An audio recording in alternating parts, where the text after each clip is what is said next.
सूर्यकोटि समप्रभ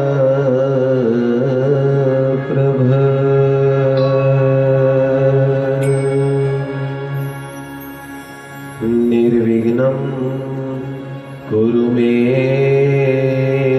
देव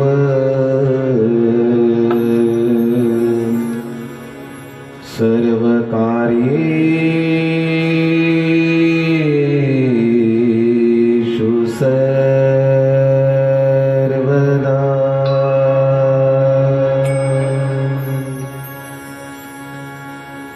ॐ नारायणं नमस्कृत्य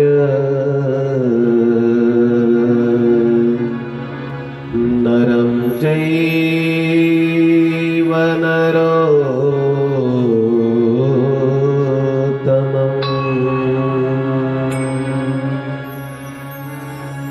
देवीं सरस्वतीं व्यासं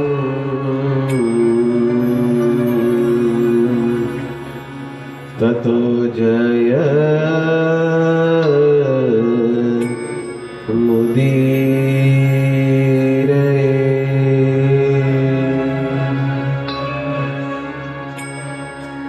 राधा भक्तिर् हरे ज्ञानम्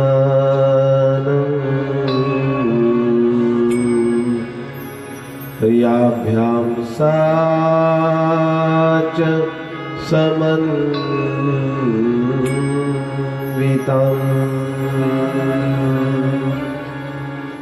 तां भागवतीं गाथाम्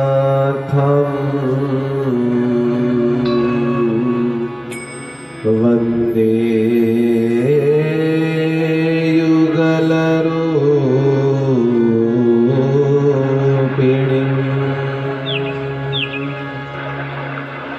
श्रूयतां देवदेवेश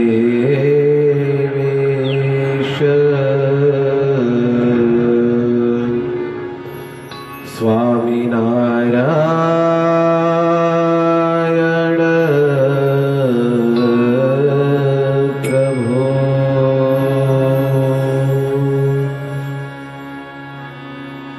त्वदीये नावधानेन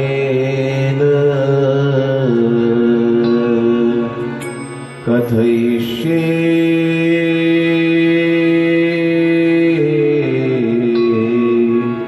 शुभा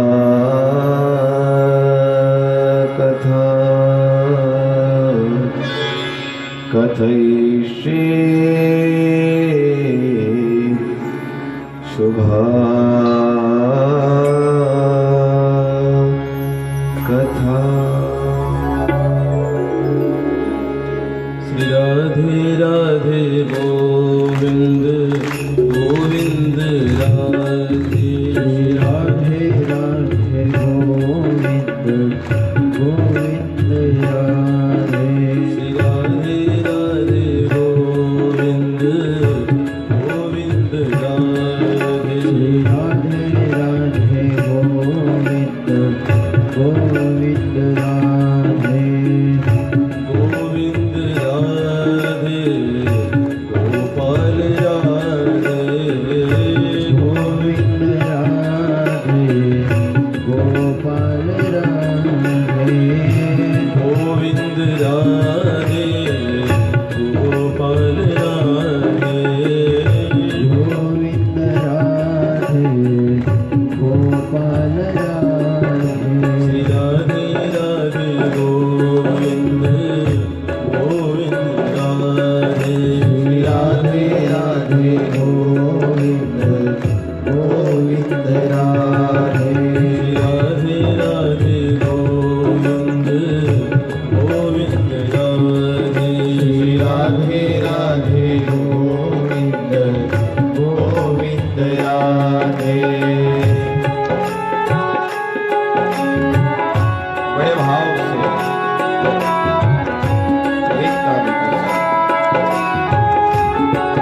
गोविंद राधे श्री राधे राधे गोविंद गोविंद राधे श्री राधे राधे गोविंद गोविंद राधे गोविंद राधे गोपाल राधे गोविंद राधे गोपाल राधे गोविंद राधे राधे गोपाल राधे गोविंद राधे राधे गोपाल राधे गोविंद राधे गोपाल राधे गोविंद राधे गोपाल राधे गोविंद राधे राधे गोपाल राधे गोविंद राधे राधे गोपाल राधे गोविंद राधे गोपाल राधे गोविंद राधे गोपाल राधे राधे राधे गोविंद गोविंद राधे राधे राधे गोविंद गोपाल राधे राधे राधे गोविंद गोविंद राधे राधे राधे गोविंद गोविंद राधे गोविंद राधे गोपाल राधे गोविंद राधे गोपाल राधे गोविंद राधे गोपाल राधे गोविंद राधे गोपाल राधे गोविंद राधे गोपाल राधे गोविंद राधे गोपाल राधे श्री राधे राधे गोविंद गोविंद राधे श्री राधे राधे गोविंद गोपाल राधे श्री राधे राधे गोविंद गोविंद राधे श्री राधे राधे गोविंद गोपाल राधे राधे राधे गोविंद गोविंद राधे श्री राधे राधे गोविंद गोविंद राधे राधे राधे गोविंद गोविंद राधे श्री राधे राधे गोविंद गोविंद राधे गोविंद राधे गोपाल राधे गोविंद राधे गोपाल राधे गोविंद राधे गोपाल राधे गोविंद राधे गोपाल राधे गोविंद राधे गोपाल राधे गोविंद राधे गोपाल राधे गोविंद राधे गोपाल राधे गोविंद राधे गोपाल राधे श्री राधे राधे गोविंद गोविंद राधे राधे राधे गोविंद गोपाल राधे श्री राधे राधे गोविंद गोविंद राधे राधे राधे गोविंद गोविंद राधे राधे राधे गोविंद गोविंद राधे राधे राधे गोविंद गोविंद राधे राधे राधे गोविंद राधे राधे राधे गोविंद गोविंद राधे राधे राधे गोविंद गोविंद राधे गोविंद राधे गोपाल राधे गोविंद राधे गोविंद राधे गोपाल राधे गोविंद राधे गोपाल राधे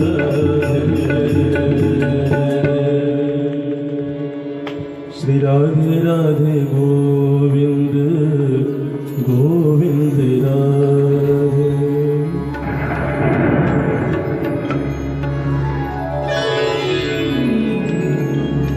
बोलिए स्वामीनारायण भगवान की जय लक्ष्मी नारायण देव की जय रामचंद्र भगवान की जय गोपाल कृष्ण भगवान की जय पंढरीनाथ भगवान की जय उमापति महादेव की जय विघ्न विनायक देव की जय पवन सुत हनुमान की जय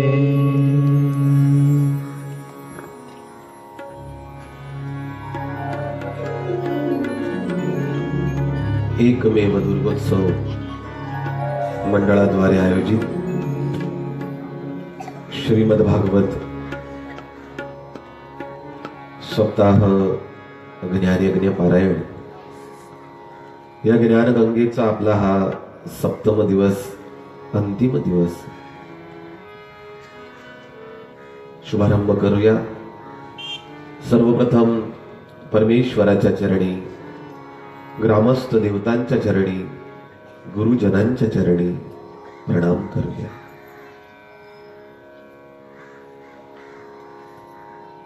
शुकदेवजी परीक्षित राजाला सांगत असताना म्हणत आहे, सूतपुराणी शौनकादिक महर्षी यांना सांगू लागले. दशमस्कंदाच्या ह्या उत्तरार्धामध्ये भगवान श्रीकृष्ण जे आधी गोकुळवासी होते, मग मथुरेवासी झाले आणि आता द्वारिकावासी झालेले आहेत. आतापर्यंत तो काना कन्हैया म्हटला जायचा. कोणी काना असं म्हणत असे, कोणी कृष्ण असे म्हणत असे, कोणी लाला असं म्हणत असे, कोणी नटखट असं म्हणत असे. ज्याला जे आवडलं त्याने ते म्हटलं. प्रेमाच्या माध्यमातून ज्याला असे बोलावंसं वाटलं त्याने त्या नावाने त्या कृष्णाला, त्या कानाला बोलविलं आणि तो काना सुद्धा गेला.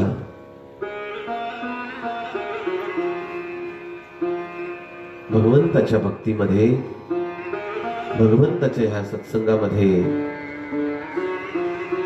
तुम्ही किती शिकलेले आहात हे महत्वाचं नाही. तुम्ही चांगल्या स्तोत्रांच्या माध्यमातून देवाची प्रार्थना करताय हे महत्वाचं नाही. तुम्ही कृष्ण म्हणून भगवंताला प्रसन्न करताय हेही महत्वाचं नाही. त्या पेंद्याने कुतना म्हटलं तरी तो देव धावत धावत जात असायचा. भक्तीमध्ये बोलणं हे महत्वाचं नाही, भक्तीमध्ये हृदय हे महत्वाचं आहे. हृदयामध्ये असलेली प्रेम लक्षणा भक्ती ही महत्वाची आहे.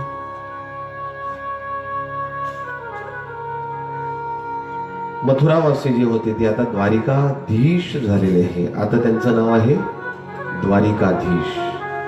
द्वारिकेचे राजा, द्वारिकेचे अधिपती, द्वारिका ज्यांची आहे किंवा द्वारिकेमध्ये ज्यांचं राज्य आहे, संपूर्ण द्वारिका ज्यांची सोन्याची होती, सुवर्णमय होती, अशा द्वारिकेमध्ये शुकदेवजी परीक्षितला म्हणतात, राजन, भगवान द्वारिकाधीश आता महाराष्ट्रामध्ये असलेलं विदर्भ, त्या विदर्भाचे जावई झालेले आहेत. आपण महाराष्ट्रीयन किती नसीबवंत आहे. आपले जावई कोण? तो काना आपला जावई आहे.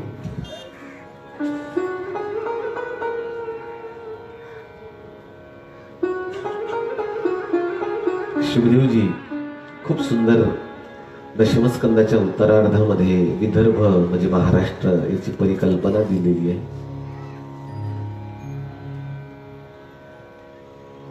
आणि नावही छान आहे आपलं, महान राष्ट्र. डेफिनेशन जर करायला गेले, what is the definition of Maharashtra, व्याख्या, महानश्चासौ राष्ट्रश्च इति महाराष्ट्र. जे राष्ट्र महान आहे, ज्या राष्ट्रामध्ये राहणारी मंडळी महत्तम आहे, ज्या राष्ट्रामध्ये राहणारी मंडळी महनीय आहे, त्या राष्ट्राला महाराष्ट्र म्हटलं जातं. वास्तविक आहे किंवा नाही हे आपल्या सगळ्यांना माहिती आहे, पण नाव आहे. नाही तसं म्हणत नाही मी, आहे आणि असलंच पाहिजे. नावाप्रमाणे थोडे गुणही आपल्यामध्ये असले पाहिजे. विवाह पद्धतीच्या अनुसारे भगवान द्वारिकाधीश यांनी द्वारिकेमध्ये विवाह सोहळा संपन्न केला. ब्रह्माजी आले, शंकरजी आले, अनेक देव देव्या, अप्सरा, गंधर्व, मनुष्य, ऋषी महर्षी, अनेक राजे महाराजे, अनेक राजकुमार सगळे सम्मिलित झाले द्वारकाधीश यांच्या विवाह सोहळ्यामध्ये. आणि भल्या थाटात माठात त्या भगवंताचा विवाह सोहळा तिथं संपन्न झालेला आहे. द्वारिकाधीश आता सुंदर गृहस्थाश्रमी झालेले आहे. ज्यांचा गृहस्थाश्रम हा धन्य गृहस्थाश्रम आहे. धन्य गृहस्थाश्रम कोणाचं म्हटलं जातं? गृहस्थाश्रमामध्ये सगळेच असतात, तुम्ही सगळे गृहस्थाश्रमीच आहात. परंतु आपल्या मनाला विचारा की आपला गृहस्थाश्रम धन्य म्हटला जाईल का? विचारा. दोघं पक्ष बसले माझ्या समोर. सानंदम सदनम सुतश्च सुधिया. सानंदम आनंदेन सहितम सानंदम. जे घर आनंदपूर्ण आहे. तुमच्या घरामध्ये आनंद असतो का? कधी कधी आनंद असतो, कधी कधी दुःखाचं वातावरण असतं. परंतु सातत्यानं आनंद राहावा त्यासाठी ज्या गोष्टीची आवश्यकता असते त्या गोष्टी आपण कटाक्षानं पाळल्या पाहिजेत. सानंदम सदनम. सदन म्हणजे घर. सुतश्च सुधिया. सुत म्हणजे मुलं, सुधिया म्हणजे बुद्धिशाळी पाहिजे. नाहीतर प्रजा आपली जर बुद्धिशाळी नसेल मग आपला वंश चालेल कसा? सगळ्यात महत्वाचं वंश हा व्यवस्थित चालायला पाहिजे. जी वंशवेली आहे ती वंशवेली बहरलेली पाहिजे, कोमजलेली नको. ज्याप्रमाणे झाडाची वृक्षवेली ही बहरलेलीच छान वाटते, दिसायला पण छान दिसते, तिथं जावंसं वाटतं, त्या वृक्षाखाली बसावंसं वाटतं, त्या वृक्षांची फळं खावीशी वाटतात, त्या सावलीमध्ये झोपावंसं वाटतं. का? कारण ती वृक्ष वेली बहरलेली आहे. परंतु कोमजलेलं झाड असेल, त्या झाडांना फुलच नाही, पानच नाही, खाली शाखा वगैरे दिसताय, बाकी त्यांना कुठेही ओलावा नाही, त्या झाडाखाली आपण जाऊ का? त्याच पद्धतीनं संसार आहे. त्यांची वंशवेली ही बहरलेली आहे. कशा पद्धतीनं बहरलेली आहे? फळ फुलांनी ज्याप्रमाणे ती वृक्षवेली बहरलेली असते त्याच पद्धतीनं ही वंशवेली सद्गुणांनी बहरलेली आहे, चांगल्या गुणांनी बहरलेली आहे. त्यांच्यामध्ये चांगले दोन वैशिष्ट्य आहे. तर आपल्या वंशरूपी वेलीजवळ सगळेच येतील. कोणाला बोलविण्याची अपेक्षा नाही. सगळ्यांना वाटेल, हवी हवीशी वाटेल ती वंशवेली, आणि सगळे तिथं जातील, सगळे तिथं येतील. परंतु जर आपली येणारी जनरेशन किंवा पिढी ही जर कोमजलेली असेल, काय अर्थ आहे मग? आपल्यालाही अर्थ नाही आणि आपल्या वंशालाही अर्थ नाही, जगून काही अर्थ नाही. म्हणून तेजस्विता, सानंदम सदनम सुतश्च सुधिया. मुलंही बुद्धिशाळी असावी. कांतान दुर्भाषिणी. कांता म्हणजे पत्नी. ही न दुर्भाषिणी, कटू बोलणारी नको. ती नेहमी गोडच बोलणारी पाहिजे, कारण हे तिचं सौभाग्य आहे. गोड बोलणं हे तिचा एक उपहार आहे. ज्याप्रमाणे एखाद्या कार्यक्रमामध्ये जात असताना महिला ही सजून जाते आणि सजलेल्या शृंगारमध्ये ज्याप्रमाणे एखादा गळ्यामध्ये सुंदर सोन्याचा हार असेल तर तो हार त्या महिलेसाठी अतिशय उपयोगीचा आहे, सौंदर्यामध्ये भर टाकणार आहे. ज्याप्रमाणे बाह्य उपहार, बाह्य नेकलेस वगैरे हे महिलांच्या सौंदर्यामध्ये भर टाकणारे आहेत, त्यापेक्षाही अतिशय महत्वाचं जे उपहार आहे, अतिशय महत्वाचा जो उपहार आहे म्हणजेच गोड बोलणे, तो सौंदर्यामध्ये अधिक भर टाकणार आहे. आपण कितीही सौंदर्यवान असलो म्हणजे तुम्ही मनापासून स्वीकारताय आणि तुम्हाला माहिती आहे की आता टाळ्या वाजवून द्यावे, मग कुठे आपण यांना सांगायला जाणार किंवा कुठं शास्त्रीजी आपल्या घराघरामध्ये येणार आहे की का तुम्ही गोड बोलतात की कडू बोलतात? मला सांगायचं ते आहे की महिलांचं सौंदर्य फक्त बाह्य सौंदर्य नव्हे तर गोड बोलणे, सगळ्यात मोठं सौंदर्य आहे महिलांचं. तुम्ही किती स्वरूपान आहात हे दुनियाशी काही घेणं देणे दुनियाला, हे जगताला काही घेणं देणं नाही, परंतु तुम्ही किती गोड बोलत आहात हे महत्वाचं आहे. तुमच्यामध्ये वडिलांप्रत्ये किती आदरता आहे, तुम्ही किती अमान्य ठेवताय त्यांची, हे महत्वाचं आहे. हे तुमचं सौंदर्य आहे, हे महिलांचं सौंदर्य. हा उपहार आहे तुमच्यासाठी, हे बक्षीस आहे देवाने दिलेलं. शुकदेवजींनी परीक्षित राजाला म्हटलेलं आहे, राजन धन्य गृहस्थाश्रम परमेश्वराचा सुरू झालेला आहे. विवाह सोहळा आज शास्त्रीयनुसार भगवंतांनी पूर्ण केला. आपण थोड्या चर्चा विवाहाच्या करूया. मी काल सांगितलं होतं तसं वेळेवरच पूर्ण करू. विवाह शास्त्रीय पद्धतीने सुरू केला आणि शास्त्रीय पद्धतीने त्याचा शेवट केला द्वारिकेमध्ये. तर विवाह ज्या संसारामध्ये तुम्ही वावरताय, प्रत्येकाच्या जीवनामध्ये विवाह संस्कार हा झालेला आहे. पण नेमकं काय आहे? तुम्ही लग्न केलाय की विवाह केलाय?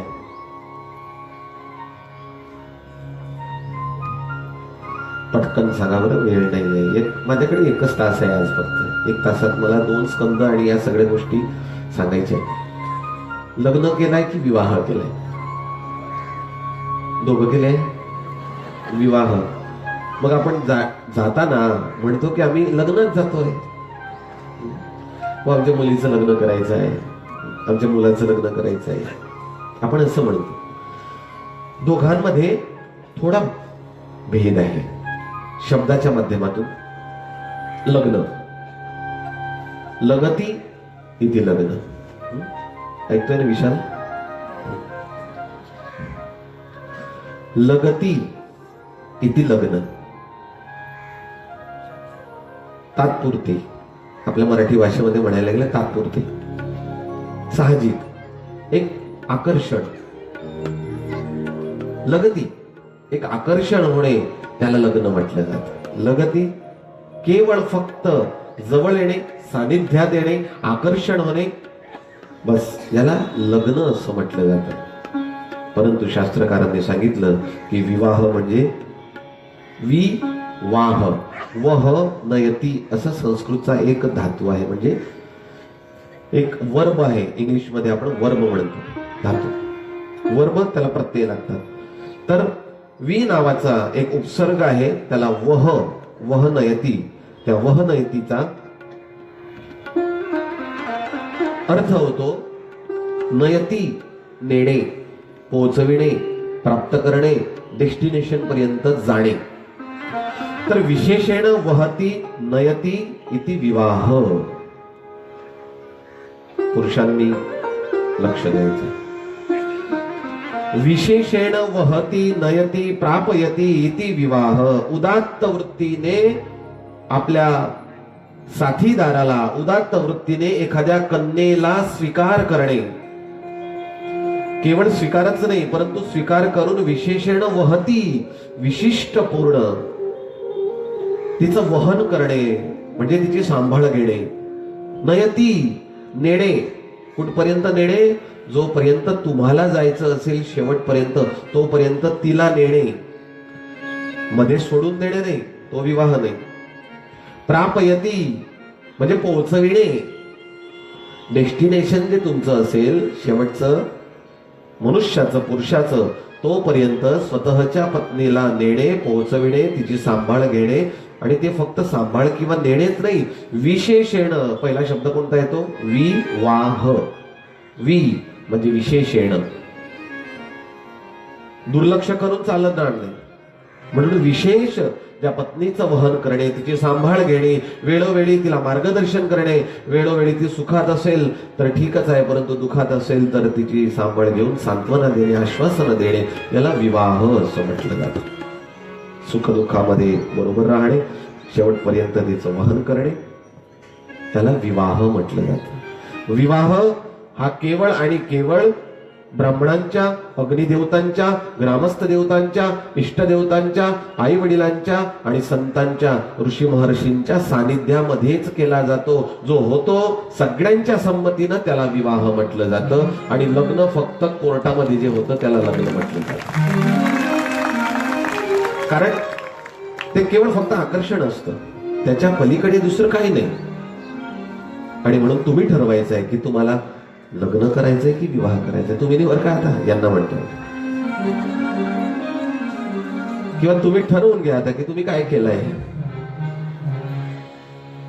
विवाह शास्त्रांमध्ये 8 प्रकाराचे सांगितलेले आहे. ब्राह्म, देव, आर्ष, प्राजापत्य, असुर, गंधर्व, राक्षस आणि पिशाच. 8 प्रकाराचे विवाह. आता तुम्हाला ठरवायचं आहे तुम्ही यामधनं कोणता केलेला आहे विवाह. मी फक्त सांगेल. पहिला विवाह आहे ब्राह्मविवाह. ब्राह्मविवाह म्हणजेच दोन्ही पक्षांच्या संमतीने समान वर्गाच्या योग्य नवरदेवाशी विवाह कन्येचा होणे त्याला ब्राह्मविवाह म्हटलं जातं. हा उत्तम विवाह म्हटलेला आहे. दोन्ही वर्गाच्या संमतीने समान वर्गाच्या म्हणजे ज्या जातीचे असतील त्याच जातीमध्ये योग्य नवरदेवाशी किंवा योग्य वराशी कन्येचा विवाह होणे म्हणजे दोघं वर पक्षामध्ये पण संमती आहे, वधू पक्षामध्ये पण संमती आहे, दोघही पक्षांमध्ये आनंदी आनंद आहे, सगळ्यांनी मनापासून स्वीकारलेला आहे आणि एकच जातीमध्ये आहे. असा जो विवाह त्याला ब्राह्मविवाह म्हटलं जातं. विशेष विवाह हेच होतात समाजात. दुसरा विवाह आहे दैवविवाह. कोणत्याही सेवेत विशेषतः धार्मिक कार्यात आपल्या कन्येचे दान देणे. आपल्या कन्येचे दान देऊन टाकणे एखाद्या धार्मिक कार्यामध्ये म्हणजे आजीवन त्या कन्येने संन्यास ग्रहण करणे म्हणजेच दैवविवाह म्हटला जातो. तिसरा विवाह आहे आर्ष विवाह. कन्या पक्षाला कन्येचे मूल्य देऊन तिच्याशी विवाह करणे. काही काही वेळेला कन्या पक्षामध्ये जी मुलगी आहे तिला विकत घेणे. एका अर्थानं म्हटलं तर विकत घेणे. जेवढे पैसे अपेक्षित असतील तेवढे देणे आणि मग कन्या विकत घेणे त्याला आर्ष विवाह म्हटलं जातं. त्यानंतर चौथा विवाह आहे प्राजापत्य विवाह. कन्येची इच्छा नसून ही तिचा विवाह इतर जातीमध्ये करणे त्याला प्राजापत्य विवाह म्हटले जाते. जाती पण वेगळी आणि कन्येची इच्छा पण नाही. मुलीची इच्छा नसूनही वेगळ्या जातीमध्ये जबरदस्तीने तिचा विवाह करणे म्हणजे प्राजापत्य विवाह. पाचवा विवाह आहे गंधर्व विवाह. परिवाराची संमती नसून रीतिरिवाजांना धाब्यावर ठेवून लग्न करणे, पळून जाणे, हे करणे ते करणे म्हणजेच गंधर्व विवाह. कोणालाही न माहिती करता मेसेज मध्ये बोलणे आणि मग कुठे यायचंय काय यायचंय ते ठरविणे आणि ते काय ते आजकाल मुली ते बांधतात काय म्हणतात स्कारा.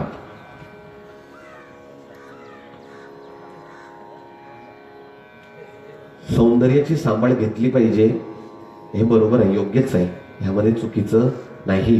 कारण मुलीचं सौंदर्यच तिचं भविष्य ठरवतं आणि म्हणून त्याची सांभाळ घेतली पाहिजे. त्याचा विरोध शास्त्र करीत नाही किंवा समाज किंवा आम्ही करीत नाही, घेतलीच पाहिजे. परंतु संध्याकाळची वेळ आहे, सूर्य मावळलेला आहे आणि तरी स्क्राफ बांधून मुलगी निघते, तेव्हा कोणता सूर्य असतो बाबा? तेव्हा दुसरा ग्रह असतो बाजूला.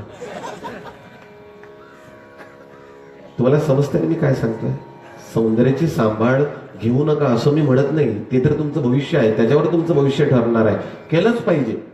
सौंदर्याची सांभाळ घेतलीच पाहिजे, स्क्राफ बांधला पाहिजे.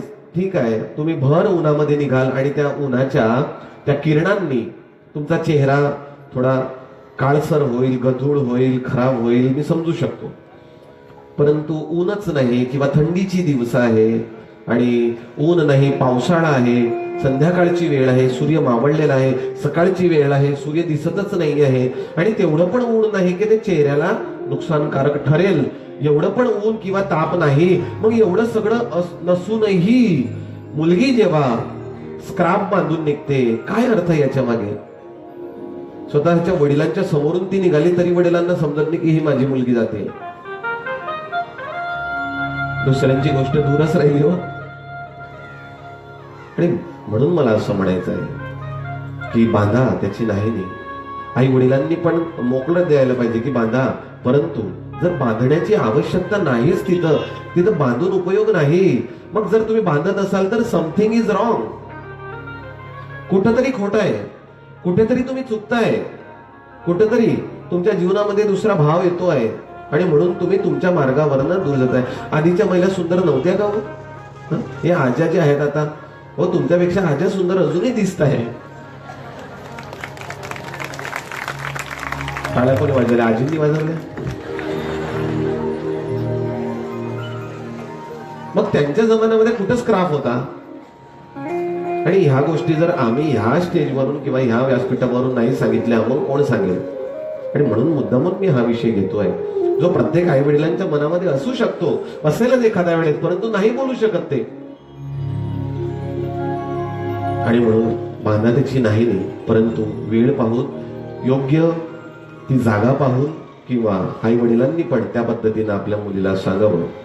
आणि अशाच पद्धतीनं जर आपण वागत राहिलो तर नक्कीच आपल्या संस्कृतीचा उद्धार झाल्याशिवाय राहणार नाही. आपल्याला न केवळ जगायचं आहे, आपल्याला न केवळ राहायचं आहे, परंतु आपल्याला एक सशक्त भारत बनवायचा आहे. आपल्याला एक चांगलं नागरिक म्हणून जगायचं आहे. मग चांगलं नागरिक म्हणून जर जगायचं असेल, आपण ह्या भूमीवरती राहतो, आपण ह्या जागेवरती राहतो, आपण ह्या गावामध्ये राहतो, या मातीचं आपल्याला लेणं आहे, आपण काहीतरी देणं आहे त्यांना, त्याच्या ऋणामधून आपल्याला मुक्त व्हायचं आहे. आणि म्हणून आपली जी मर्यादा आहे, आपली जी अमान्य आहे, ती किमान प्रत्येकाने बाळगावी अशी व्यासपीठावरनं माझी अपेक्षा आहे. तर गंधर्व विवाह म्हणजे कुठल्याही संमतीची आवश्यकता न करता किंवा सगळ्या रीती रिवाजांना धाब्यावर ठेवून जी मुलं पळून लग्न करतात त्याला गंधर्व विवाह म्हटलं जातं.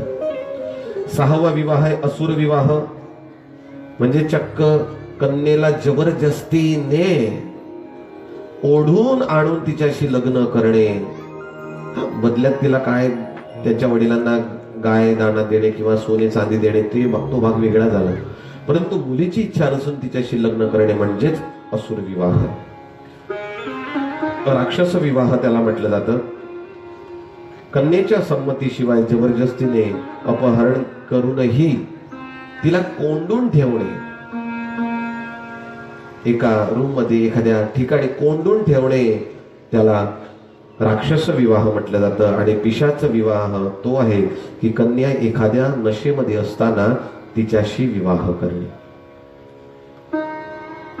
नशा करायला तर कोणालाच सांगितलेलं नाही, पुरुषांना तर नाहीच नाही, आणि त्यामध्ये महिलांना मुलींना त्यासाठी नाही. कारण तुम्ही जेव्हा नशा करतात किंवा तुम्हाला तुमच्या शरीराची सुद्धा शुद्ध बुद्ध नाही, आणि अशा अवस्थेमध्ये जर तुमच्याशी कोणी लग्न करून घेतलं तर ते तुमच्या भविष्यासाठी धोकेदायक आहे. आणि म्हणून महिलांसाठी किंवा मुलींसाठी हा मुळीच विषय नाही की त्यांनी कुठला नशा करायला पाहिजे. त्याला पिशाच विवाह म्हटलं जातं. एखादी मुलगी जर नशेमध्ये असेल किंवा काही ते काय ड्रग्स वगैरे असतात, तो भाग आपल्या इथे कमी असतो, शहरामध्ये जास्त असतो. ड्रग्स वगैरे आजकालच्या पार्टीमध्ये जाऊन ड्रग्स घेतात, ड्रग्स घेतल्यानंतर मुलगी अजूनही लग्नाची असेल परंतु लग्न झालेलं असेल, आणि अशा अवस्थेमध्ये तिच्यासोबत जर न घडणारी गोष्ट घडली तर पूर्ण भविष्य एका सेकंदाचं साठी पूर्ण भविष्य खराब होऊ शकतं. आणि म्हणून शास्त्रकारांनी त्याचा विरोध केला की महिलांनी नशा करू नये. नशेमध्ये असताना मुलीशी विवाह करणे म्हणजेच पिशाच विवाह होईल. सर्व विवाहांमध्ये ब्रह्मविवाह म्हणजे पहिला जो विवाह सांगितला, दोघही पक्षांच्या संमतीने, दोघही पक्षांच्या संमतीनुसार समान जातीमध्ये मुलगी आणि मुलगा या दोघांच्याही संमतीने जो विवाह करणे त्याला ब्रह्मविवाह म्हटलं जातं. आणि तो सगळ्यात उत्तम विवाह म्हटला जातो. आणि ह्या विवाहामध्ये संबद्ध असलेला मनुष्य हा 21 पिढीचा उद्धारक बनतो. 21 पिढी तोच तारू शकतो. 10 आधीची 10 त्याच्या नंतरची म्हणजे 20 आणि तो एकटा 21 पिढीचा तेव्हाच उद्धार होऊ शकतो जेव्हा त्याचा विवाह ब्राह्मणांच्या समक्ष झाला असेल, त्याचा विवाह अग्निदेवतांच्या समक्ष झाला असेल, त्याचा विवाह आई वडिलांच्या आनंदाश्रूने झालेला असेल, नाही की दुःखाश्रूने, आनंदाश्रूच्या माध्यमातून झालेला असेल आणि सगळे वाडवडिलांच्या आशीर्वादाने विवाह झालेला असेल, तो विवाह ब्राह्मण विवाह उत्तम. तो मुलगा किंवा ती मुलगी किंवा त्या दोघांच्या माध्यमातून जो वंश निघाला ते 21 पिढीचा उद्धार करू शकतात. त्यानंतर विवाहाच्या भरपूर गोष्टी. साखरपुडा आपण करतो. साखरपुडा आताची जी पद्धत आहे लग्नासारखाच, मग दोघांची अपेक्षा असते मोठा साखरपुडा झाला पाहिजे, यू झाला पाहिजे, त्यू झाला पाहिजे. आधीच्या काळात ही संकल्पना नव्हती मुळातच. ही साखरपुडा ही लौकिक म्हणजे अलीकडची विधी आहे. पूर्वी ही संकल्पना अस्तित्वातच नव्हती. लग्न ठरल्याचे द्योतक म्हणून आधीच्या काळात मुलीला कुंकू लावून तिच्या हातामध्ये फक्त साखर आणि बताशांचा पुडा देत असायचे. एका याच्यामध्ये साखर आणि बताशे, आणि मग तिला तो कुंकूचा टिका लावायचा आणि तिच्या हातामध्ये द्यायचं आणि वाग्दान करीत होते मुलीचे वडील. हे वाग्दान कन्यादान नंतरचा विषय, तो वाग्दान आधीचा विषय आहे. साखर आणि बताशे या दोघांना एकत्र करून मग मुलाच्या वडिलांच्या हातामध्ये तो पुडा देत असताना ते वाग्दान करतात. मुलीचे वडील काय करतात की आजपासून माझी जी कन्या आहे मी तुमच्या घरामध्ये गृहलक्ष्मी म्हणून पाठवितो, म्हणून एक पुडा या तोडगोड करा. मग काय तर साखर आणि बताशे, त्याचा वेगळा अर्थ आपण केला आणि साखर पुडा बताशे निघून गेले. साखर आणि पुडा, साखर बताशांचा पुडा, परंतु बताशे निघाले आणि साखर पुडा राहिला आणि त्याचे स्वरूप मात्र वेगळंच झालं. आता फक्त 5 जणांमध्ये करणारा हा विधी असतो, परंतु आता नाही. मग आमचे 500 लोक येतील साखरपुड्यामध्ये, मग तुमची अपेक्षा असेल तरच मग आम्ही हो म्हणतो, नाहीतर मग नाही. मुलीच्या घरचे म्हणतात बापा तेवढी तर मग साखरपुडा एवढा तर मग लग्न केवढं. म्हणजे ज्या गोष्टी आज आपल्या विवाह पद्धतीमध्ये नव्हत्या त्या आपण, आणि त्या खास करून ज्यांच्या घरामध्ये पैसा आहे ना त्या लोकांनी ह्या सगळ्या गोष्टी सुरू केल्या आणि त्याचा त्रास सामान्य माणसाला होतोय. त्या गोष्टीचा त्रास सामान्य माणसाला होतो. त्यांनी त्यांच्या सोयीनुसार ज्यांच्या खिशामध्ये पैसे आहेत ते तर कुदणारच आहे हो, त्यांच्या पायात त्यांच्या गुडघ्यांमध्ये आहे जोर, ते कुदताय. परंतु ज्या रूढी प्रणालिका तुम्ही सुरू करताय श्रीमंत माणसं, त्याचा त्रास कुठेतरी गावामध्ये असलेल्या सामान्य माणसांना होतोय. त्याचा त्रास अगदी गरीब असलेला, आता गरीबाची मुलगी असेल, शिकलेली असेल, सवरलेली असेल, सुंदर असेल, तिचं लग्न करायचं म्हटल्यानंतर मग गरीब मुलीचा वडील एवढे पैसे कुठून काढेल? मोठा साखरपुडा करायचा, मोठं हे करायचं, मोठं ते करायचं. आणि म्हणून काही काही गोष्टी ज्या असतात समाजामध्ये, माझी अपेक्षा आहे ज्या मुलीच्या म्हणजे ज्या वडिलांच्या घरी काहीच नाही त्यांनी दुसऱ्यांची अपेक्षा करूच नाही. जेवढं अंथरुण आहे तेवढेच पाय पसरावे, जेवढं अंथरुण आहे. मग दुसऱ्यांच्या भरोसे नाही करायचं. आणि मग त्याची नोकरी पुण्यालाच पाहिजे, आणि मग तो मुंबईलाच पाहिजे, आणि मग फ्लॅटच पाहिजे, आणि मग फ्लॅट असूनही त्याच्याकडे 10 एकर जमीनच पाहिजे. शेतात जाणार नाही आमची मुलगी, शेतात जाणार नाही, पण 10 एकर जमीन पाहिजे. मग काय अर्थ आहे जमिनीला? हो, मुलाचे वडील का अशा आकाशातून पाऊस पाडतील जमिनीचा? म्हणजे कुठंतरी मुलींच्या अपेक्षा आहेत त्याही चुकीच्या आहेत. आम्हाला शहरच पाहिजे, आम्हाला पुन्हा मुंबईच पाहिजे. अहो, पुन्हा मुंबईमध्ये जाऊन तर बघा, एक महिना राहून बघा. ज्या मुलीला अपेक्षा असेल ना की आम्हाला पुन्हा मुंबईला जायचं आहे, त्यांनी 1 महिना राहून बघावं. किती अवघड आहे पुन्हा मुंबईमध्ये राहणं. आणि तिथं एकल पोटी जीवन होत असतं माणसाचं. त्यापेक्षा आपली जी संस्कृती आहे ना, आपली माती ही बरी आहे. मला ते सांगायचं की भरपूर मोठ्या अपेक्षा. आता मुलगी शिकलेली असते 12वी नपास, परंतु ते म्हणते नाही पुण्यामध्ये फ्लॅट असेल ना तरच मला जायचं आहे. हे काय गोष्ट झाली? आपण सामान्य आहोत. एवढं मात्र नक्की आहे की संस्कारी घर असलं पाहिजे. वर कसं असावं मी सांगणार आहे पुढं. चला जाऊया पुढे. ते घड्याळ बंद करून द्या जरा, लय धावताय.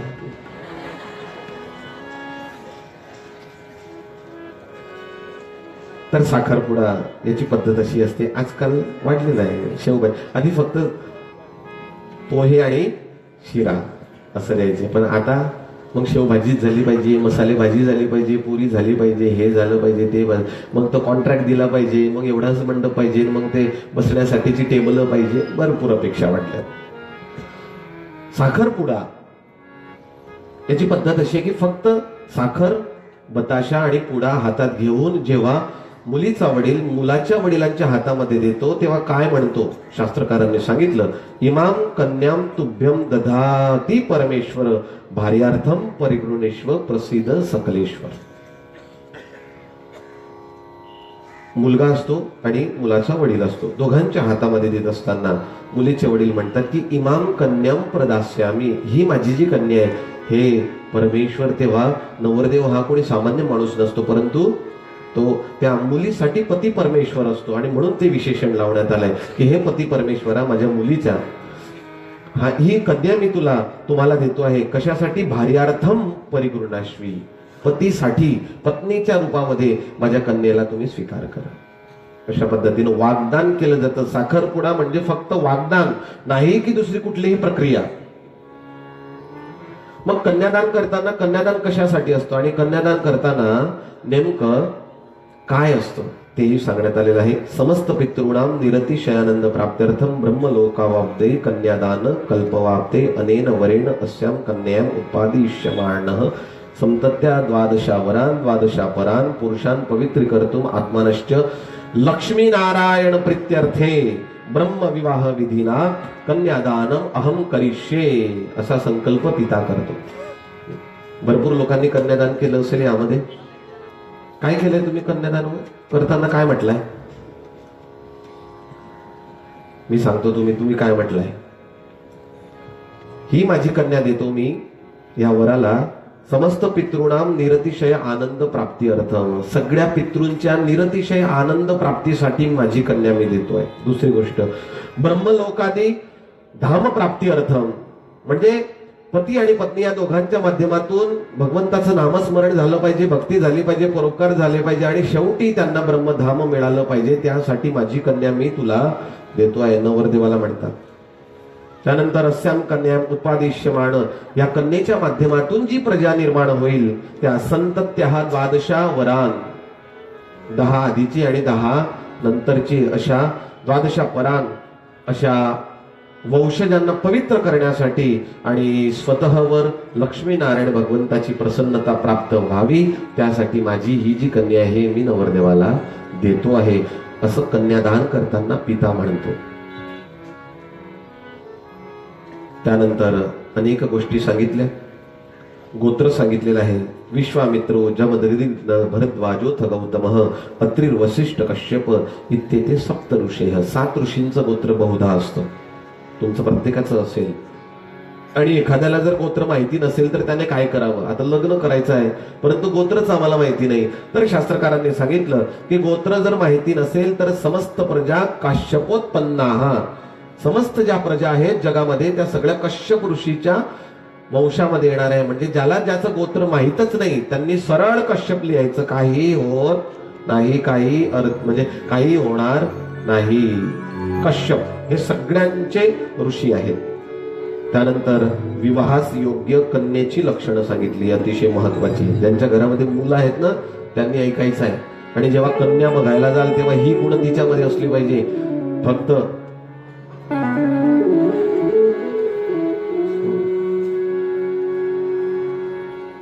दशपुरुष विख्यातान श्रोत्रियाणाम महाकुलात भीतादपि न संचारी रोग दोष समन्वितात. कन्याची लक्षणं कशी असली पाहिजे? कन्या कशी असली पाहिजे? तर ज्या उच्च कुळाचे पुरुष 10 पिढ्यांपासून सद्गुणांनी प्रख्यात असेल तशा कुळाची कन्या ग्रहण करावी. कोणती कन्या ग्रहण करावी? ज्या कुळामध्ये 10 पिढ्यांपासून लोक सद्गुणांनी प्रख्यात असावे. सद्गुण नाही की दुर्गुण. म्हणजे आपल्या याच्यामध्ये जे खानदान आधी बघितलं जायचं नाही, याचं कारणच हे होतं. खानदानी यावं. खानदान कशाला? की पिढून पिढी त्यांची जी माणसं आहे ती सद्गुणांनी प्रख्यात होती. आणि म्हणून त्या घरची कन्या जर आपल्या घरामध्ये आली तर नक्कीच डीएनए कधी बदलच नाही. चांगल्या घराचं रक्त जर आपल्या घरामध्ये आलं तर चांगलं रक्त दोघं एकत्र झाल्यानंतर त्यामधून चांगली गोष्ट निर्माण होते. एकाच समाजामध्ये लग्न का करायचं सांगितलंय त्याचं कारणच हे आहे की डीएनए मॅच झाले पाहिजे. उत्तम कुळाची कन्या असेल ती ग्रहण करावी. ज्या कुळामध्ये कुठल्याही प्रकारचा रोग नसेल त्या कुळाची कन्या ग्रहण करावी. काय काय बघावं? कन्या बघताना कुळ बघावं, शील बघावं, शरीर बघावं, वय बघावं, विद्या बघावी आणि सगळ्यात महत्वाचं संस्कार बघावे. हे सगळं असेल परंतु संस्कार नसतील तर मग ती कन्या कितीही सुंदर असेल परंतु सौंदर्य ठीक आहे, संस्कार रूपी जे सौंदर्य आहे ते जर नसेल तर मग ती कन्या नापास. आणि म्हणून संस्कार अतिशय महत्वाचा. आता नवरदेव कसा पाहिजे तुम्ही ऐकून घ्या. आता आहे ना कानाची देवता सगळ्यांची. आणि ज्या मुलीचं लग्न भरपूर आहेत मुली, कसा शोधायचा आहे सांगतो मी. फक्त असं खूप चांगला आहे, असा आहे, तसा खूप पैसा आहे. ते डोंगर आहेत ना, डोंगर ते चांगले दिसतात दुरून, दिसताना चांगले, परंतु त्या डोंगरात जा बरं आणि पायात चप्पल घालू नका, काटे लागतील ना. तसं नसतं, जे दूर दिसतं ना तसं नसतं. मग वर कसा शोधावा? तर येतही एव गुणैर्युक्त सवर्ण श्रोत्रियो वरः यत्नात् परीक्षितः पुंस्त्वे यथा धीमान जनप्रिय. नवरदेवामध्ये 10 दोष नसावे. कोणते 10 दोष? उन्मत्त नसावा, उपजीविका साधन रहित नसावा, म्हणजे चांगली नोकरी आणि चांगला पैसा त्याच्याजवळ असावा. आजकाल ट्रेंड झालेला आहे. मुलगी असते सौंदर्यवान, शिकलेली असते, परंतु एखाद्या अशा निकाम टेकड्या मुलाबरोबर फिरते किंवा अशी पडून जाते की 2000ही तो महिन्याचे कमवीत नाही. काय बघते काय नाही. एका अर्थानं बेकार असेल तसा नवरदेव नसावा, तसा पसंत नाही करायचा. अपस्मारी रोग असेल, दूरदेशी म्हणजे खूप दूर राहत असेल तसा पण नाही. जवळच्या जवळ जळगाव ठीक आहे, म्हणजे तात्काळ जाता येतं ना. तर मुलीनं फोन केला वडिलांना, बाबा मला खूप त्रास आहे, निघाली 1 तासात पोहोचले. पुन्हा मुंबई किती किती किती दूर, ट्रेन लेट असल्या, बंद असल्या, काय काय झालं. दूरदेशी सांगितलंय, दूरदेशी जो दूर राहणारा असला असा नवरदेव नको. कुष्ठी असेल, रोगी, मूर्ख असेल, मोक्ष मार्ग अनुगामी असेल, अननुगामी असेल. महत्वाचा विषय आहे मोक्ष मार्ग अननुगामी, म्हणजे जो सत्संगात जात नसेल, मंदिरात जात नसेल, मोक्ष मार्ग त्याला काय आहे हे माहिती नसेल. आणि असतो काही काही नवरदेव फक्त असे ज्या दिवशी नवरदेव होता त्या दिवशी फक्त ते घोड्यावर बसतात आणि प्रत्येक मंदिरामध्ये दर्शनाला जातात. बाकी दर्शनाला गेल्यानंतर काय करावं, त्यांच्या बाजूला ज्या महिला चालतात ना, त्यांच्या कोणी बहिणी असतात, कोणी काय असते, कोणी बहीण असते, कोणी काय असतं, ते सांगतात दादा रे खाली पाय पडे. तेव्हा तो नवरदेव म्हणजे घोड्यावर बसतो तरी त्याला कळत नाही की नमस्कार कसा केला पाहिजे, आणि तो आपण पसंत करतो. वास्तविक शास्त्रकारांनी सांगितलं की जो सत्संगातच जात नाही, ज्याला सत्संगाची काही माहिती नाही, नमस्कार कसा करावा हे माहिती नाही, मग तो सासऱ्यांना काय नमस्कार करणार आहे. म्हणून अशा मनुष्याची पसंती करू नये. अत्यधिक शूर असेल, खूपच ताकदवान, खूप शूर असेल, काय भरोसा बाबा, पत्नीचं नाही जमलं तर तलवार घेऊन निघाला. शास्त्रकारांनी दूरदृष्टी सांगितली आहे. शूर असेल, शूर म्हणजे आताच्या भाषेमध्ये आपण समजूया की तलवार नसू शकते, परंतु अतिशय क्रोधी असेल, तामसी असेल, खूपच जिद्दी असेल, प्रत्येक गोष्टीमध्ये खूप संताप करणारा असेल, असा नवरा नको. 9वा गुण सांगितलेला आहे, अवगुण सांगितलेला आहे. अक्षर शून्य म्हणजे बिलकुलच शिकलेला नसेल. आणि 10वा दुर्गुण सांगितलेला आहे, विवाह परांगमुख असेल, म्हणजे ज्याला विवाहाची इच्छाच नसेल आणि आई वडील जबरदस्तीने त्याच्या गळ्यामध्ये हे लोढण टाकत असेल. अशा 10 दुर्गुणांनी युक्त असेल तर त्या मुलाशी लग्न करू नये. मग वर कसा असावा? मग काय बघायचं बाबा, हे नाही बघायचं तर बघायचं काय? मग सांगितलं की सद्गुणी बघावा, धार्मिक असावा, विवेकी असावा, लोकप्रिय संस्कारी असावा, रोगरहित असावा. काय काय बघावं तर कुल बघावं, शील बघावं, शरीर बघावं, वय बघावं, विद्या बघावी, द्रव्य बघावे, संस्कार बघावे व सामर्थ्य बघावं, असा वर बघावा. त्यानंतर अनेक गोष्टी विवाहाच्या सांगितल्या, मंगलाक्षताही सांगितलेल्या आहेत. मंगलाक्षता आधीच्या काळात बरोबर होतं की तांदूळांना मध्ये आपण काहीतरी कुंकू वगैरे घालून मग ते तांदूळ आपण देत असायचे. आता जे तांदूळ दिले जातात ते प्लास्टिकचे असतात आणि ते पद्धत निघालेली आहे. मग ते तांदूळ आता प्लास्टिक आलेलं आहे म्हणूनच तर तुम्ही ते यावर प्लास्टिकच लावतात. जो टीका लावतात ना तोही प्लास्टिकचा. परंतु शास्त्रकारांनी त्याचा विरोध केला. आपण शास्त्रांपेक्षा मोठे नाही. शास्त्रकारांनी सांगितलं की विवाह ज्या पद्धतीनं तुम्ही करतात मग त्यामध्ये मंगलाक्षता कुठल्या असल्या पाहिजे, त्या जे आपले तांदूळ आहे अक्षत आहे त्याच असल्या पाहिजे, प्लास्टिकच्या नको. कारण लग्न तुम्ही ओरिजिनल लावताय, डुप्लिकेट नाही. आणि म्हणून ज्या गोष्टी तुम्ही हाताळत आहे त्या ओरिजिनलच असाव्यात. विवाह मुहूर्तावर ज्येष्ठ मंडळीच्या हस्ते वधूवरांच्या मस्तकी आशीर्वादाचं एक दोतक म्हणजेच ह्या अक्षता असतात.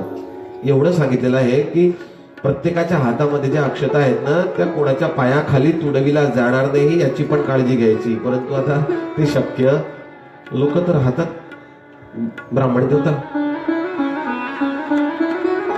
आणि त्या अक्षता फेकल्या नाही फेकल्या फिरून जातात तिथेच. आंध्र बाबा आता भाजी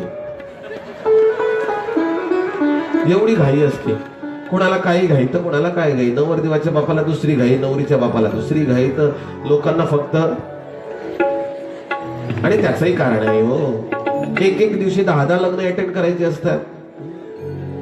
तुमचंच काय, आम्हालाही 5 लग्न अटेंड करावे लागतात.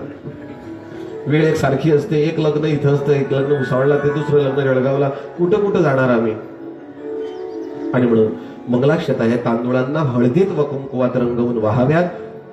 हल्ली ज्या कृत्रिम पद्धतीने वाहायल्या जात आहेत त्या वाहू नये असं शास्त्रकार म्हणतात. विवाह मंगलाष्टक असतात, त्यामध्ये श्लोक असतात. तो तुमचा विषय नाही, तो ब्राह्मण देवतांचा विषय. मंगळसूत्र कसं असावं तेही सांगितलेलं आहे. मंगळसूत्राला प्रांतनिहाय अनेक नावं आहेत. डोरले आहे, गळसरी आहे, गंठन आहे, अशी ब्रह्मवेदीय ब्रह्मकर्मात मंगळसूत्राचं वर्णन केलेलं आहे. ब्रह्म विष्णू विश्वरूपम तू रंध्रवच्च त्रितंतुकम त्रिरत्नम रुक्मजम स्त्रीणाम मांगल्याभरणम विदुः. शास्त्रानुसार मंगलसूत्रामध्ये 3 पदर व 18 मणी असावेत. आता शास्त्र काय सांगते ते मी सांगतो, तुम्ही काय करतात ते तुम्ही ठरवा. मंगलसूत्रात 3 पदर आणि 18 मणी असावेत. मंगलसूत्रात 2 पदर व सोन्याचे 12 मणी असतात आताच्या हल्ली. मंगलसूत्राची माप किंवा बांधणी किमान स्त्रीच्या हृदयापर्यंत असावी. आता पद्धत आहे म्हणजे नवरदेव फक्त इथपर्यंत जाईल, संपलं. परंतु स्त्रीच्या हृदयापर्यंत त्या मंगलसूत्राची बांधणी असावी, लांब असावं. अनेक गोष्टी मंगलसूत्राच्या सांगितल्या. काही सोन्याच्या वाट्या 2 असतात ना, 2 सोन्याच्या वाट्या काय असते म्हणजे 2च का, 3 का आणि 4 का आणि 5 का. सोन्याच्या 2 वाट्या म्हणजे पती आणि पत्नी, जीव आणि उपाधी, जीवात्मा आणि परमात्मा, अशा पद्धतीने प्रतीक म्हटले गेले आहे.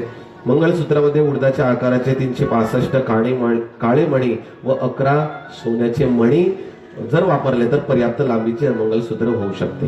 परंतु आता ती पद्धत नाही. 365 काळे मणी का वापरावे आणि 12, 18 पेक्षा 12 ला जास्त भर दिलेला आहे. 12 सोन्याचे मणी. 365 मणी म्हणजे 365 दिवसाचं प्रतीक आहे. एकही दिवस सौभाग्यवती पतीच्या जीवनामधनं एकही दिवस पती शिवायचा गेलेला नको पाहिजे. आणि म्हणून 365 काळे मणी आणि 12 सोन्याचे मणी, त्यासाठी कारण की 12 महिन्याचं ते प्रतीक आहे. अशा पद्धतीनं मंगलसूत्राचं वर्णन. अनेक गोष्टी सांगितल्या. भक्ती स्वरूप शास्त्री तयार आहे. 2 वाट्यांमध्ये, एका वाटीमध्ये पाचू व दुसऱ्या वाटीमध्ये छोटा माणिक बसवावा. त्याच्यामध्येही ते पाचू आणि माणिक वगैरे बसवण्याचं सांगितलं आहे. तुमचे खिसे खाली होणार आहे, चिंता करू नका. पाचू हे बुधाचे रत्न असून त्यामुळे बुद्धी निष्कल, सुस्थिर व प्रगल्भ होते. माणिक हे सूर्याचे रत्न असल्याने आरोग्य तंदुरुस्त राहते. अशा पद्धतीनं मंगलसूत्र तयार करण्यात येतं. मंगलसूत्र जेव्हा गळ्यामध्ये नवरदेव हा पत्नीच्या गळ्यामध्ये बांधत असतो तेव्हा म्हणत असतो, इदम सौभाग्यदम सूत्रम मत प्रीत्या ददाम्यहम तिष्ठामि च तद्रूपेण त्वद हृदय चिरकाम्य. चिरकालापर्यंत तुझ्या हृदयामध्ये निवास करण्यासाठी हे सौभाग्य देणारे मंगलसूत्र मी तुला प्रेमाने बांधत आहे. अशा पद्धतीनं नवरदेव म्हणत असतो. आजच्या नवरदेवाला काय माहिती ब्राह्मण काय म्हणतो, फक्त सांगितलं म्हणजे बांधून द्यायचं. त्यानंतर सप्तपदी सांगितलेली आहे, 7 फेरे जे आपण घेतो. इतिहास म्हणतो, वेदव्यासजी म्हणत आहे की प्राहुः सप्तपदम मैत्रम बुधः तत्वार्थदर्शिनः. तसं सुंदर पद पण आहे, परंतु पद घेण्याची तेवढी वेळ नाही आपल्याकडे, म्हणून पटकन मी सांगतो आणि आपण जाऊया सुधामा चरित्राकडे.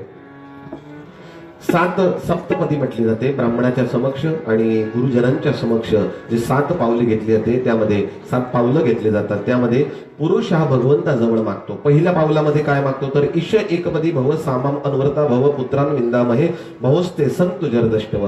अन्न प्राप्तीसाठी हे पत्नी तू माझ्या समवेत एक पाऊल चालावेस, माझ्या व्रताची तू पाठराखण करावीस. काय म्हणतो पती, एक पाऊल अन्न प्राप्तीसाठी तू माझ्या समवेत चालावेस आणि माझ्या व्रताची पाठराखण करावी. आपल्याला पुष्कळ पुत्र होत ते दीर्घायुषी होत, अशी संकल्पना पहिल्या पावलामध्ये असते. दुसऱ्या पावलामध्ये असते ऊर्जे द्विपदी भव सामाम अनुव्रता भव पुत्रान विंदावही बहुस्ते सरदष्टव. बळ प्राप्तीसाठी दुसरं पाऊल उचललं जातं. पुरुष हा शक्ती प्राप्ती व्हावी त्यासाठी दुसरं पाऊल उचलतो. पत्नीने त्याची पाठराखण करायची असते आणि व्रताची सांभाळ ठेवायची असते. तिसऱ्या पाऊलामध्ये राजस पोषाय त्रिपदी भव. धनप्राप्तीसाठी मी तिसरं पाऊल तुझ्या समवेत चालतो आहे, अशा पद्धतीनं नवरदेव पत्नीला म्हणतो आणि पत्नी म्हणते की मी तुमच्या सोबत तुमच्या व्रताची पाठराखण करेल. चौथ्या पाऊलामध्ये मायो भव्याय चतुष्पदी भव. सुखप्राप्तीसाठी मी हे 4थं पाऊल घेत आहे असं पती म्हणतो. 5व्या पाऊलामध्ये प्रजाभ्य पंचपदी भव. 5वं पाऊल मी पुत्र प्राप्ती व्हावी आपल्याला, त्यासाठी तुझ्या समवेत मी 5वे पाऊल उचलतो. 6व्या पाऊलामध्ये ऋतुभ्य षटपदी भव. 6व्या पाऊलामध्ये सर्व ऋतूतील भोग प्राप्ती आपल्याला व्हावी त्यासाठी तू माझ्या समवेत चालावेस, अशा पद्धतीनं पती म्हणतो. ऐकताय सगळे? हा, ते तयारी होऊ द्या तिकडे, हे तुमच्या कामाचं मी सांगतोय. 7व्या पाऊलामध्ये अंतिम पाऊलामध्ये पती हा भगवंताजवळ अपेक्षा करतो आणि पत्नीला सांगतो सखा सप्तपदी भव. 7व्या पावलामध्ये माझी सहचारिणी तू व्हावी त्यासाठी मी तुझ्या समवेत 7वं पाऊल चालतोय. अशा पद्धतीनं 7 पाऊलांची प्रतिज्ञा पती करीत असतो. त्याच्या समवेत त्याच्या समोर पत्नी त्या पतीला आश्वासन देते. देते ना? काय दिलंय सांगा बरं मला. त्यांनी 7 वचन घेतली, अशा अशा पद्धतीनं तू माझ्या समवेत चालावीस, माझ्या व्रताची पाठराखण करावीस. मग तुम्ही हो पण म्हटलं. हो, मग तुम्ही जी वचनं सांगितली ती काय सांगितली ते शास्त्रकारांनी सांगितली की पहिलं जे वचन सांगितलं त्यामागे पत्नी म्हणते की त्वत्तो मे अखिल सौभाग्यम पुण्य त्वं विविधै कृतै देवै संपादितो मह्यम वधू आद्ये पदे ब्रवीत. वधू म्हणजे पत्नी आद्य प्रदी पहिल्या पावलाला म्हणते तुम्ही माझ्या अनंत जन्मात केलेल्या पुण्य सौभाग्यामुळे व देवाच्या कृपेने पतीच्या रूपामध्ये मला मिळालेले आहात. चला तयारी लवकर कर.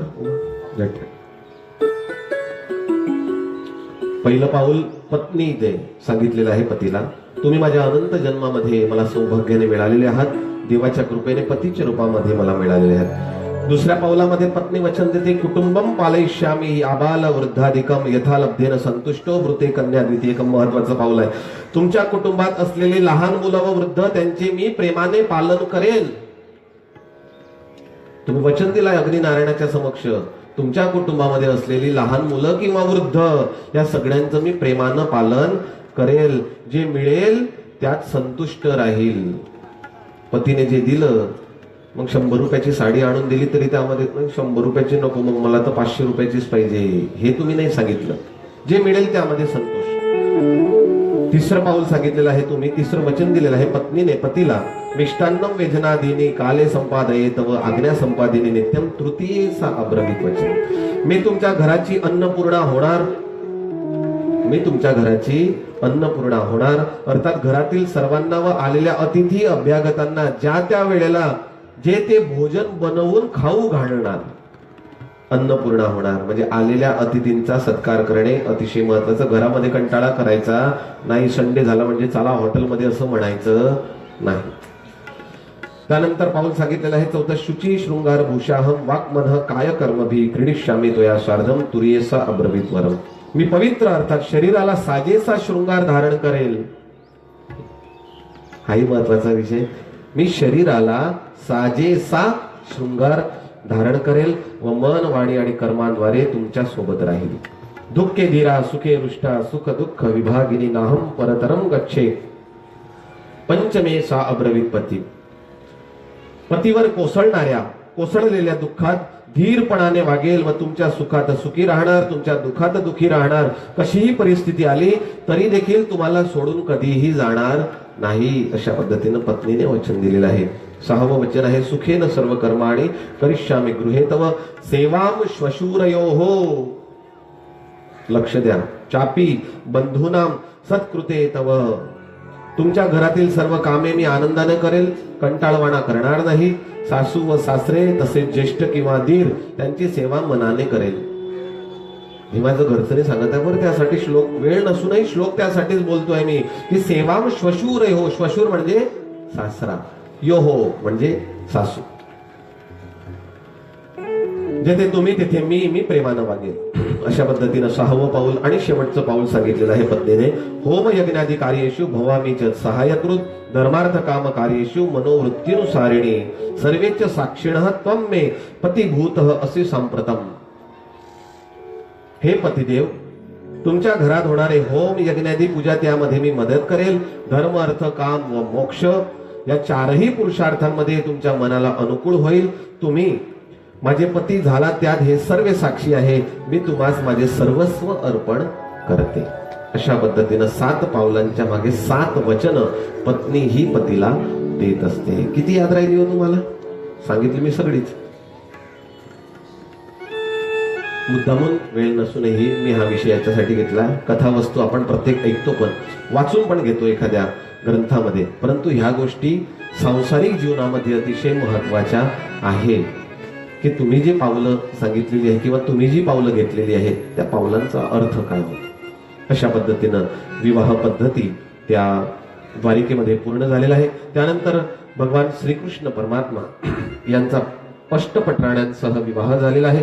जांबुवती, सत्यभामा, कालिंदी, सत्या, त्याचप्रमाणे भद्रा, लक्ष्मणा, मित्रविंदा आणि रुक्मिणी अष्टपटराण्या यांच्यासोबत विवाह. एक नरकासूर नावाचा असुर होता. त्याने 16,100 स्त्रियांना कैद केलेलं होतं. नारदजीच्या सांगण्यानुसार भगवंतांनी नरकासुराचा वध केला नरक चतुर्दशीच्या दिवशी. दिवाळीचा आदला दिवस कोणता? नरक चतुर्दशी. म्हणून नरक चतुर्दशीच्या दिवशी भगवंतांनी नरकासुराचा वध केला आणि 16,100 स्त्रियांना मुक्त केलं. त्या स्त्रियांनी भगवंताला विनंती केली, देवा, आम्ही आता ह्या परक्या घरामध्ये राहिल्या कारणानं आमचं पाणी कोणी ग्रहण करणार नाही, आम्हाला कोण स्वीकारेल? देव म्हणतो, ज्याचा कोणी नाही ना त्याचा मी असतो. आणि म्हणून भगवंतांनी 16,100 स्त्रियांबरोबर लग्न केलं, विवाह केला. 16,100, 108 अशा पद्धतीने टार्गेट भगवंतांनी पूर्ण केलं. त्यानंतर बाणासुराची कथा सांगण्यात आली. त्यानंतर राजसूय यज्ञ युधिष्ठिर महाराज यांनी हस्तिनापूर येथे केलेला आहे ते सांगण्यात आलेलं आहे. आणि मग त्यानंतर सुंदर कथा म्हणजे सुदामा चरित्राची कथा सांगण्यात आलेली आहे. चला बघतो, थोडक्यात सिद्धांत सांगेल. सुदामा चरित्र म्हणजे काय? जीवनामध्ये अतिशय बोध देणारी ही कथा आहे.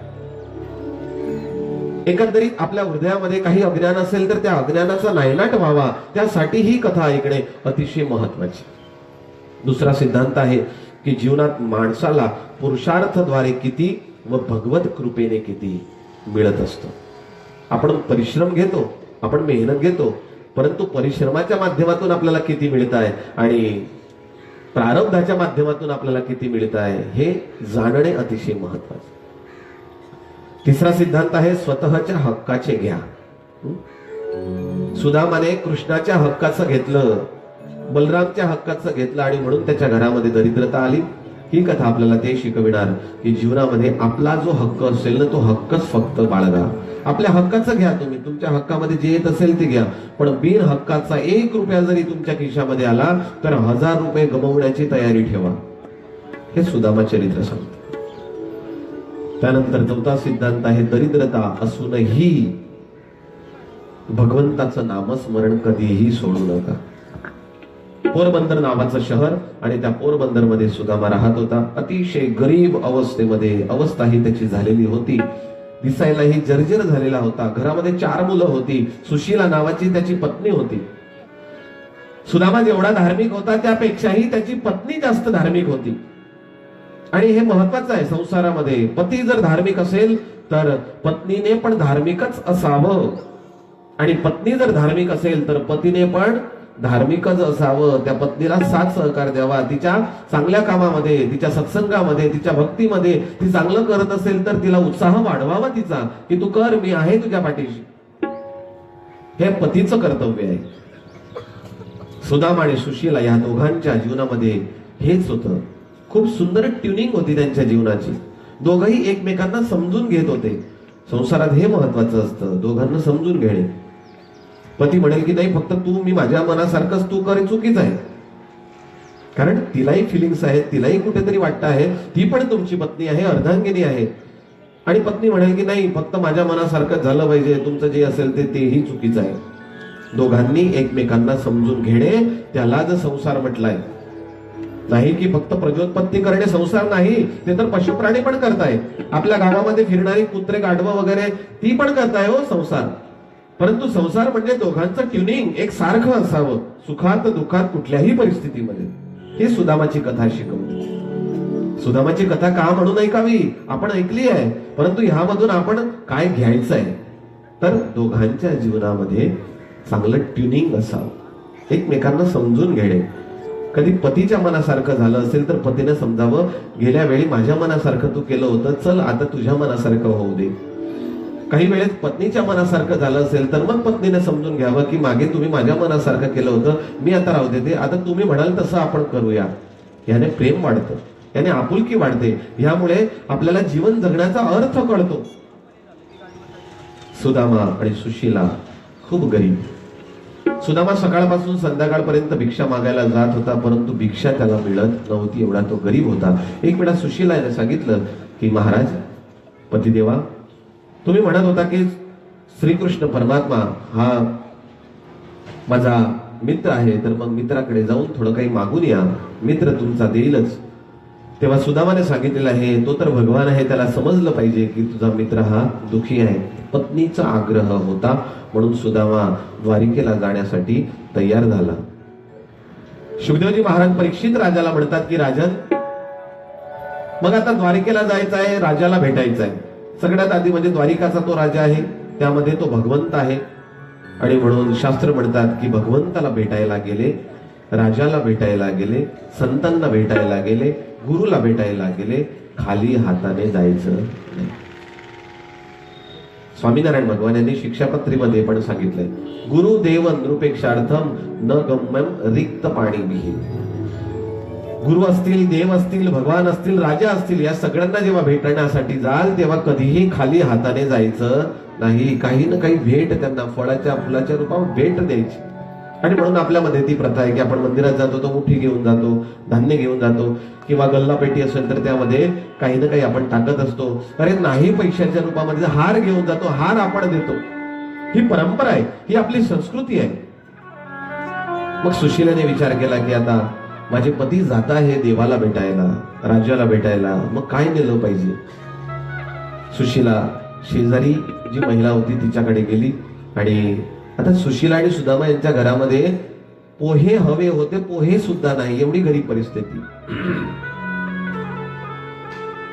शेजारी जी महिला होती तिला सांगितलं, माझे पती द्वारिकेला जात आहे आणि द्वारिकेच्या राजाला भेटणार आहे, म्हणून काहीतरी भेट वस्तू म्हणून द्यावी लागेल, तर तुझ्या घरामध्ये जर 3 मोठी पोहे असतील तर मला दे.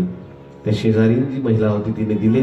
एका सुंदर गाठोडीमध्ये ती पोह्यांची गाठोडी तयार केली आणि सुदामाला सुशीला देत आहे आणि म्हणत आहे, स्वामीनाथ, तुम्ही जेव्हा दर्शन कराल, नमस्कार कराल, तेव्हा आपल्या घराच्या वतीनं, आपल्या परिवाराच्या वतीनं भगवंताच्या चरणी मात्र ही भेट अवश्य ठेवाल.